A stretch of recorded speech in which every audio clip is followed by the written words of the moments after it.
This presentation is brought to you by the SDG Decision Education Center. I'd like to welcome you to today's webinar, Decision Quality, How to Make the Right Choice the First Time. My name is Eric Bickel, and I'm a professor at the University of Texas at Austin. I'm also the academic director of the Texas Executive Education Strategic Decision and Risk Management Certificate Program. Texas Executive Education is housed within UT's McCombs School of Business. Today's session is presented by the SDG Decision Education Center in collaboration with Texas Executive Education, and I'm thrilled that Texas Executive Education is SDG's academic partner in the Strategic Decision and Risk Management Certificate Program. For nearly 40 years, SDG has been at the forefront of applying decision-making research to major decisions faced by organizations around the world. The SDRM program, courses, and certificate program are offered by Texas Executive Education and combine the University of Texas at Austin's academic research depth with SDG's real-world experience in decision consulting and custom course development. It's my pleasure to introduce today's speakers. Carl Spetzler is CEO of Strategic Decisions Group. For over 40 years, he's helped top business leaders create innovative strategies and manage risk over the long time horizons. Welcome, Carl. My pleasure, Eric. Hannah Winter leads SDG's Executive Education Program and oversees the firm's university partnerships, offering the Strategic Decision and Risk Management Certificate Program for mid-career professionals. Welcome, Hannah. Thank you, Eric. And Jennifer Meyer is an expert in strategy development, economic evaluation, and business portfolio modeling for decision situations that require both technically complex analyses and organizationally complex alignment processes. Welcome, Jennifer. Thank you, Eric.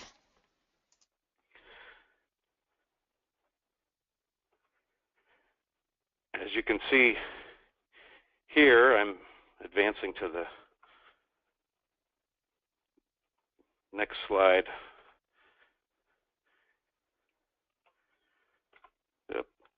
Ralph, okay, there we go. Sorry for the delay there. As you can see here, Carl, Hannah, and Jennifer recently co-authored the book, Decision Quality, Value Creation from Better Business Decisions. And this book is the foundation for today's webinar. Now let me turn it over to Hannah. Thank you, Eric. I'd like to point out our dedication for the book to the many DQ champions who share our passion for making the common sense of decision quality truly common. Often, after people are introduced to decision quality, or DQ, they say to us, "This seems like common sense." And it is. It is truly common sense, but it's uncommon common sense. And we hope this webinar will help make DQ become more common. We'll start today by talking about the power of decisions and why decision quality is needed. We'll answer the question, what is decision quality, by introducing the 6 requirements of DQ. Then we'll talk about how we can achieve DQ, and we'll wrap up with how you can learn more about this topic. So I'd like to start by taking a quick poll. What if every decision made in your organization was the best it could possibly be? How much value would that add? So you should see a poll showing up on your screen now. Would it more than double the value of the organization? Would it add 50 to 100% more value? Would it be less? Or would the cost of improving your decisions exceed the benefit? So I'd like you to go ahead and click your response, and then make sure that you click submit at the bottom so that we can see your responses come in. And what we found is that when organizations use DQ to make decisions, the resulting best strategy is frequently twice as valuable as the good enough strategy that would have been chosen otherwise. That's a tremendous amount of value that you can capture by improving your decision making.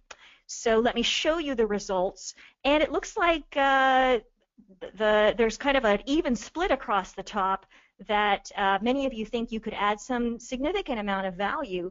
And poor decision making is endemic in business today. There is in fact a huge and documented gap between many business decisions and what would meet the standards of decision quality. So Why do smart people make poor decisions? There are lots of reasons, but here are just a few. They frame the problem incorrectly. They don't pay attention to defining the problem well in the first place, and then they end up with the right answer, but it's to the wrong problem. Our brains are wired to settle for good enough, not for best. And this good enough syndrome encourages decision makers to latch onto the first or second option that comes their way instead of seeking additional alternatives that might increase value. We're all familiar with the notion of garbage in, garbage out. Decisions are all about the future, and the future is uncertain, so gathering information is challenging. When people don't make the effort to gather relevant and reliable information, the resulting decisions are poor, of course. Because of the way our human minds work, mental traps and biases frequently get between our best intentions and true decision quality. Because decisions are so important in shaping our lives and our futures, learning to make them well should be a priority. However, think about how most people are trained. They receive training in a wide variety of areas, but rarely do they receive any in decision making. And finally, decision makers can be convinced of a direction by someone who enthusiastically advocates for it, but then they miss the opportunity to choose among additional alternatives. Another common cause of decision failure is confusing decisions with outcomes. We need to be really clear about the difference between a good decision and a good outcome. So here are some examples. The first one here is about surgery. Some of you may have heard this story about surgery. The operation was a success, but the patient died. And that's not just it's a joke some people tell, but it is quite tragic. It's a terrible outcome. But if the patient really needed the operation and the surgery was done correctly, we would still say that it was an excellent decision to have the operation. So while the fact that the patient died was a terrible outcome, it doesn't mean that having the operation in the first place was a bad decision. Another example, texting while driving. This is a pretty hot topic. Let's imagine that one of your colleagues decides to pull out her cell phone and send a text while driving. Is this a good decision? Absolutely not. But imagine that she gets home safely without hurting anyone or anything, and she doesn't get stopped by the police. Is this a good outcome? Well, yes. So she made a bad decision but had a good outcome. You can imagine other possibilities. For example, she wisely decides not to text. That's a good decision, but she gets into an accident on the way home through no fault of her own. That's a bad outcome. And finally, a business example, R&D investments. Imagine that a pharmaceutical company decides to invest heavily in a newly discovered compound. After years of R&D and testing, the compound's approved and released as a drug, a breakthrough treatment, for example, for cancer. It also produces substantial profits for the company. Did management make a good decision? Well, considering the outcome, it might appear so. But let's imagine that 8 years after the drug's release, many patients developed serious side effects, several died, and the company is just swamped with lawsuits. How good does the decision look now? The point here, as with the others, is that the quality of a decision cannot be judged by its outcome. And yet, organizations confuse decisions and outcomes. They emphasize accountability and results, and they consider the claim that it was a good decision that just ended up with a bad outcome just to be a lame excuse. And to reinforce this confusion, accounting and incentive systems are usually backward-looking rather than forward-looking and focus measurement on outcomes. We especially tend to confuse decisions and outcomes when we end up with bad outcomes. When have you ever heard someone say, oh, it was a bad decision, but I just ended up being incredibly lucky? In some organizations, certain parts of the business think clearly about the difference between decisions and outcomes, but they don't use that distinction in the rest of their business. So we need to carefully distinguish the quality of decisions and the quality of outcomes and focus our tracking on the quality of decisions which we can control. As Stanford professor Ron Howard, who is one of the founders of the field of decision analysis, often says, a good decision never turns into a bad decision, and a bad decision never turns into a good decision. We must build quality into our decisions at the time we make them and into our decision-making processes. So now let me hand it over to Carl. Well, if we can't really judge a decision on the basis of the outcome, what must we do? And we have to be able to do the judging at the time of the decision when we make it. And so the key to this is understanding the requirements of decision quality. The requirements of decision quality are 6. We draw them as a chain because it's like links in the chain, and only the weakest link defines the overall quality of the decision. The first of those 6 requirements is an appropriate frame, that is getting the problem right in the first place. The second is having significantly different and creative alternatives, and a decision doesn't get better than its best alternative. The third is the relevant and reliable information. Since the information for decision making is forward-looking, we must be able to take into account the uncertainty of the future. And so the whole thinking has to include uncertainty. We have to have clarity in what we want, what we call clear values and trade-offs. And then we have to put the prior 3, that is, for each alternative in light of the information, we have to be able to understand how much of what we want we get, and that putting it together so we can choose the best alternative is what we call sound reasoning. If we have these 5 requirements right, then we get clarity in terms of what we should do, but clarity of intention is pretty different from making a true decision, which requires commitment to action. A decision results in action. Unless or without it, it is a very hollow process. And we draw it as a chain because the quality is no stronger than the weakest link. Just try that on. Everything's good except you're solving the wrong problem because you have a poor frame. That doesn't work. Everything's good except you have bad alternatives. That wouldn't do it, and so on. So now let's take a look at these from a standpoint of what we call a slider scale. So we judge the quality of each of these, and 100% is not perfection in some way. It is when it isn't worth doing more in terms of either effort or delay of the decision. That's what we call 100%.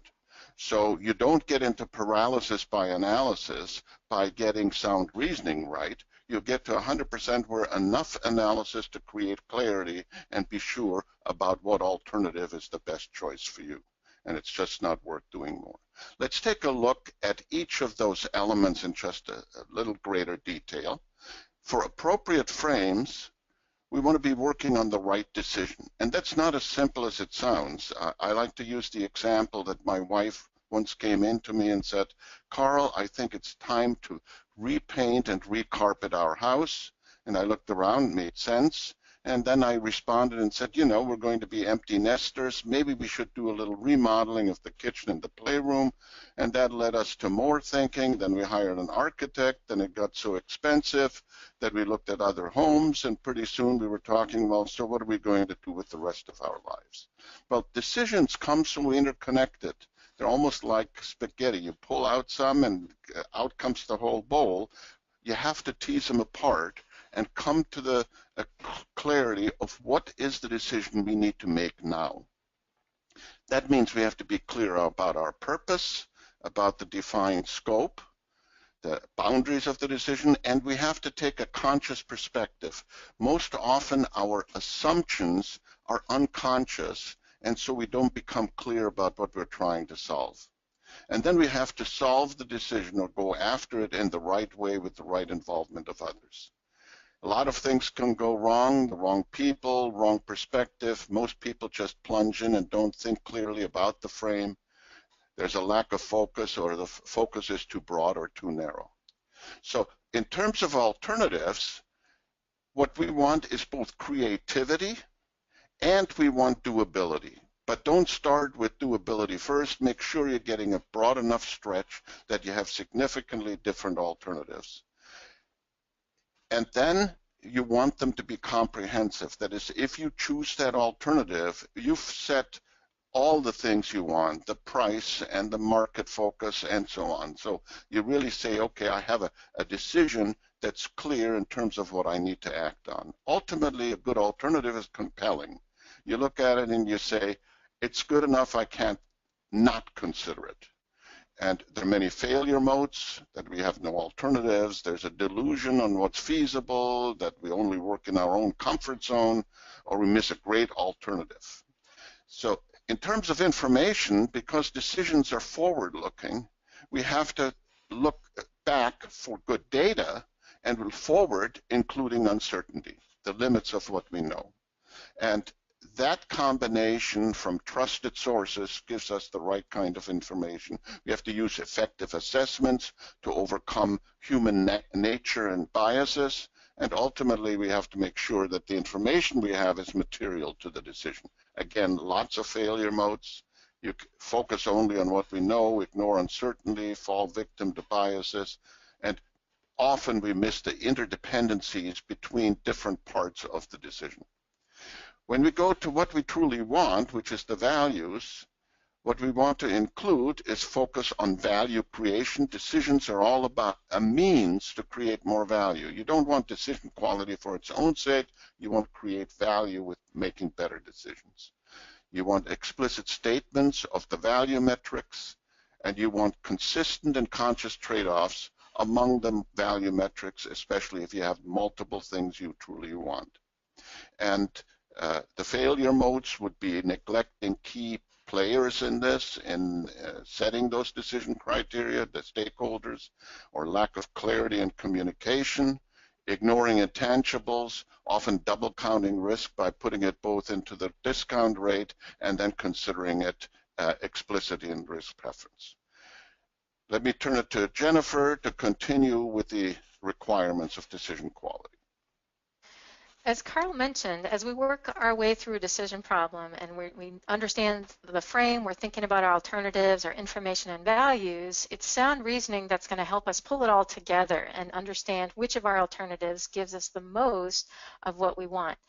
That means we need correct decision logic. We need a good understanding of how what we do affects what happens. So we need that logic to be correct, and it needs to incorporate the uncertainty that we know exists in reality whenever we're making decisions about the future. But we need to do that in a way that's not overly complex. We need to cut through complexity to get to what's really needed. What we want, that clarity of choice, and we want to understand what's the best approach. We can get in trouble if, for example, we try to rely solely on our instinct and intuition. We as human beings did not evolve with a natural ability to make judgments about very complex situations with lots of uncertainty without the aid of some tools and structured thinking and things like that. So it doesn't work to rely solely on instinct and intuition. We have to make sure we don't have incorrect logic or ignore uncertainty, but we also need to make sure we don't get mired in too much detail and complexity, because what we really want is clarity about how to move forward. We want to stay focused on the insights that we get, not just reasoning for the sake of doing reasoning. Once we have clarity of choice and what we're going to do, the next task is to get to commitment to action. As Carl mentioned, without this, a decision isn't really a decision, and we need to involve the right people in the right way to build commitment during the decision effort itself. We can't wait until after the fact. That means during the decision process, we need to resolve conflicts and be ready to close ranks and move forward into execution by the time we make the choice. We can end up in trouble if, for example, we try to move too quickly. We're excited about taking action, but in fact, we haven't really done the analysis we need to do yet. Or we postpone conflict. Instead of dealing with it during the decision process, we say, oh, we'll deal with that later. Guess what? That ends up showing up as an execution failure when it's really a problem in the decision process itself. And if we don't get the right ownership by the implementers during the decision process, then the execution is just, we're just really not going to have a commitment to action that'll carry us forward into execution. Now that we've touched on these 6 requirements for decision quality, I'm going to hand it back to Hannah for another poll. Thanks, Jennifer. So let's talk about what's the weakest link in the decisions your organization makes right now. Is it frame or alternatives? Is it information, values, reasoning, commitment to action? Go ahead and choose one of the choices there. Make sure that you click on Submit so that we can record your results. And you know, I know you can only choose one. I'm sorry to keep you from choosing more than one. Often we find organizations have problems with many of these requirements. So let me close the poll results and you can take a look at them. So it looks like, wow, an overwhelming majority on frame or alternatives. Of course, we cheated here and put both of them on the same choice, so perhaps you would have each given us 20% on both of those, and then some high votes on information and commitment to action as well. Let me turn it back now to Jennifer, who is going to talk about how to get to decision quality. So we now understand what the destination is, what we want to accomplish in order to make the decision. The next question is, how do we get there with an effective and efficient process? We know the destination. We also have a way to track it. We know we can use our DQ slider to track our progress at any point in time. And so then the question becomes, how do we put that all together in a process that is suited to the nature of the decision? We're going to talk about two types of decisions here. Think, for example, of a decision that takes just a few hours or perhaps a couple of days that you might make with input from a handful of people. We might call this a significant decision. In this case, we're going to find a way to use the chain as an iterative checklist in order to get to decision quality. For more complex strategic choices where we have many parts of the organization affected, we have lots of people with different perspectives and points of view, that is going to require a little bit more sophistication in our process. Let's talk first about the significant decision context. For those simpler decisions, we know we have to have an idea of what problem it is we're trying to solve as we get started, and we know we're going to have to end with commitment to action. But the question is, what happens in between? Do we start with frame, finish that, then go to the next, and then the next, and so on and so forth? For this kind of decision, it turns out that sequential approach is actually not the most efficient, and in fact, it often leads to failure. What we want to do instead is make a first pass through all of the requirements, get a first cut at each of those, then make an assessment, how are we doing on each link, and work on the weakest link until it's improved, and then we're going to iterate. We're going to come back and cycle through these again. As we are continuing, we're going to have that iterative approach come in. So we'll iterate, we'll find the next weakest link, and so on. At each of the stages in this process, we're going to use that DQ slider to figure out where we are. Here's an example of where you might be after you do your quick once through on all of the requirements for DQ. In this case, it's relevant and reliable information that needs the most work. And we might also want to be thinking ahead to alternatives so that we can work on those things. And then we'll improve those, then we'll come back and evaluate all of them again and figure out the next best and the next weakest, and so on. In that strategic setting, for bigger bet, high-risk decisions with longer-term consequences and lots of organizational complexity as well, we're going to start by defining the roles of the decision board. These are the folks responsible for making the decision, and the project team who's going to help support them. And we're going to structure a dialogue between these two groups with the same ultimate goal. We need to get to decision quality. The process starts when one of the two groups just recognizes the situation and the decision board declares, yes, we have a decision to make here. Then the project team starts working on the problem and defining a frame. Once they have a draft frame for the problem, they'll come back to the decision board and get input before they do more work to say, are we thinking about this right? Are these really the decisions we need to make? Once they've got that agreement, they start working on, okay, given that problem, here are some alternatives we might actually consider. And again, we go back to the decision board for input to make sure that we're all in agreement that this is the right set of alternatives before we go on to the evaluation. And the evaluation phase will be where we incorporate information and values and uncertainty, all these things. When that's done, we can actually go back to the decision board members and they can make a quality decision and then move from there into implementation. Notice how different this is from advocating a solution. You might see that in your organization. Advocacy is definitely not a way to get to quality, whereas a dialogue like this can help us avoid that mega bias of advocacy. Okay, Hannah, back to you for another poll.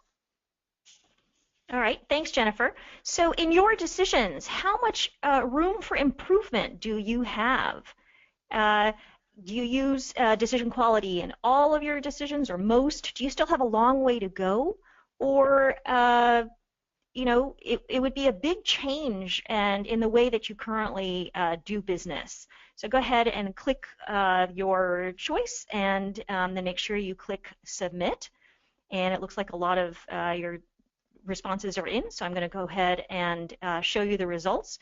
It looks like most of you would be a big change, or maybe some of you have started, but you have still have a long way to go. We hope that this webinar will help you get started on your journey.